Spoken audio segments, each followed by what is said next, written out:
Hello students, your welcome eight LST life sciences tutorial. मैं हूं RK Singh और आज के वीडियो में हम जानेंगे कि लाइट रिएक्शन में जो भी प्रोडक्ट्स बनते हैं जैसे ऑक्सीजन है, ATP, NADPH, तो इसका कहाँ इस्तेमाल होगा। और इसके बाद हम जानेंगे C3 साइकिल। तो चलिए शुरू करते हैं।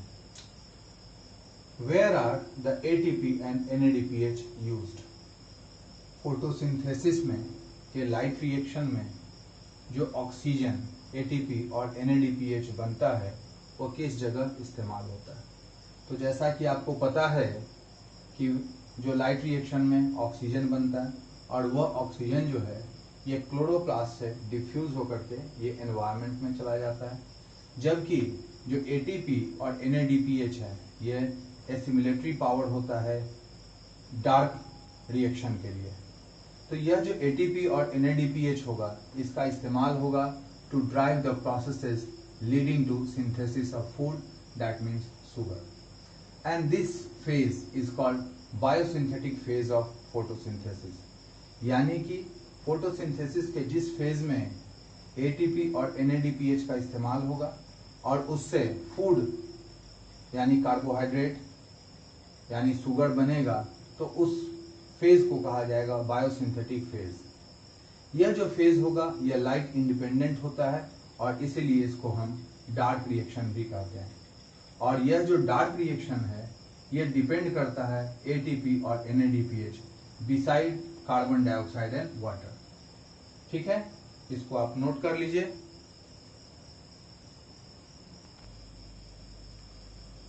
Use of radioactive C14 by Melvin Calvin in algal photosynthesis led to the discovery that the first carbon fixation product was a 3-carbon organic acid, and that was 3-PGA, 3-phosphoglyceric acid. Melvin Calvin also contributed to working out complete biosynthetic pathway, hence it was called Calvin cycle, which is also called C3 cycle. CO2 assimilation during photosynthesis. Photosynthesis के समय carbon dioxide का जो assimilation होता है वो दो तरीके से होता है, एक C3 पाथवे और दूसरा है C4 पाथवे।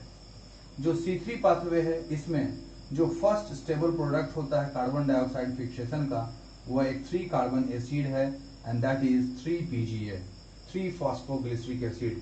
जबकि C4 पाथवे में जो फर्स्ट स्टेबल प्रोडक्ट होता है कार्बन डाइऑक्साइड फिक्सेशन का वो है 4-कार्बन एसिड और उसका नाम है ऑक्जेलोएसिटिक एसिड। इसको नोट कर लीजिए।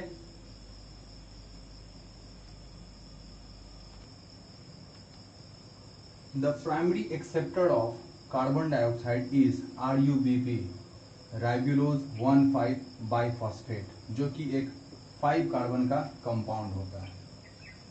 अब यहाँ पर हम देखेंगे C3 साइकिल और कैल्विन साइकिल।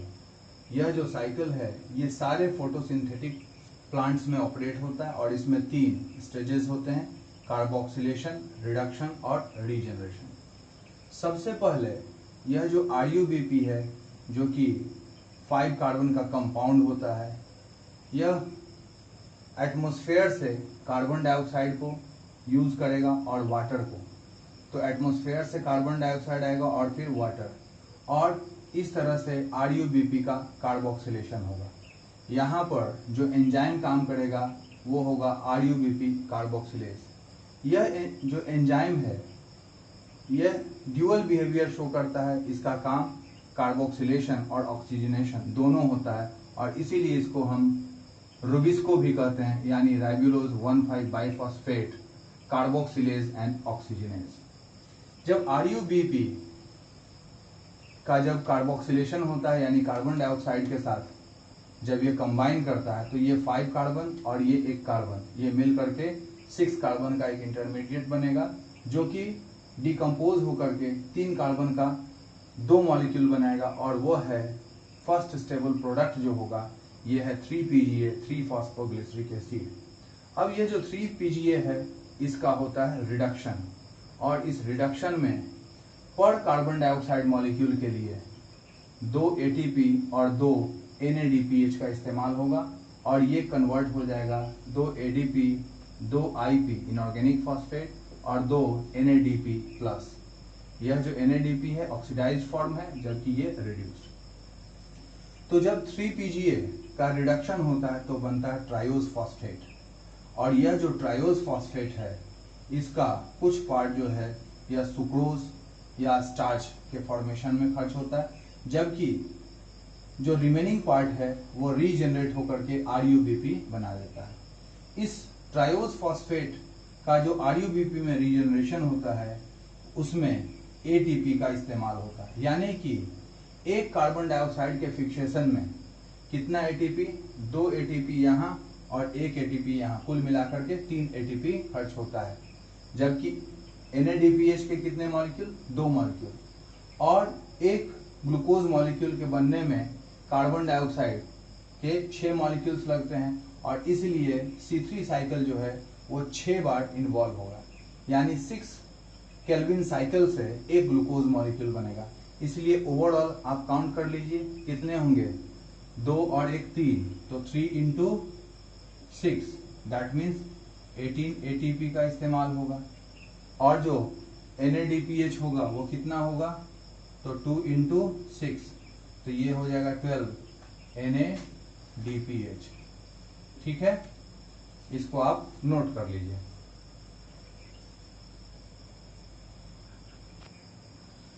C3 साइकिल में हम देख सकते हैं इन एंड आउट, यानी कि कितना यूज होगा तो कितना प्रोडक्ट मिलेगा। यदि 6 CO2 है तो इससे मिलेगा 1 glucose molecule, that means C6H12O6। जबकि ATP कितना होगा, ATP 18, तो इससे होगा 18 ADP, और ये 12 NADPH से निकलेगा आपको 12 NADP प्लस।